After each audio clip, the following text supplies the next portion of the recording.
Alhamdulillahi Rabbil Alameen, As-salatu was-salamu ala khatimin nabiyyin wa ala alihi wa sahbihi ajma'in, amma ba'd, fa'auzu billahi minash shaitanir rajim, bismillahir rahmanir rahim. Qala Allah ta'ala fi Surah Al-Anaam, ذلك أن لم يكن ربك مهلك القرى بظلم وأهلها غافلون.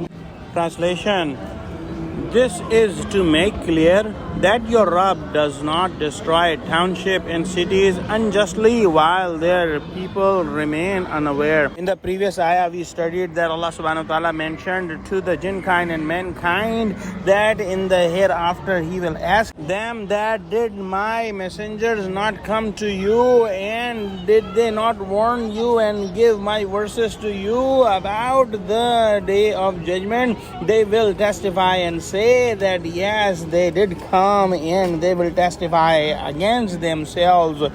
In this ayah that we recited today, Allah subhanahu wa ta'ala is mentioning His sunnah, His way, that Allah subhanahu wa ta'ala does not hold responsible anyone unjustly.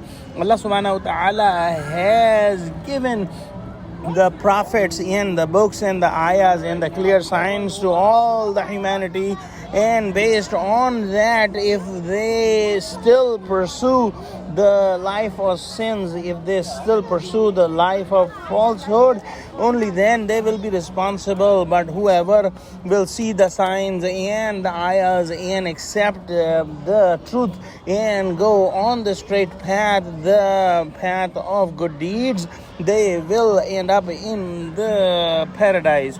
So Allah subhanahu wa ta'ala's sunnah does not change. Allah subhanahu wa ta'ala has sent the messengers and His books to all the communities, and how Allah subhanahu wa ta'ala sends the message to each and every individual is up to Him. And as Muslims, what our duty is, that we should try to spread the message of Allah subhanahu wa ta'ala as much as we can.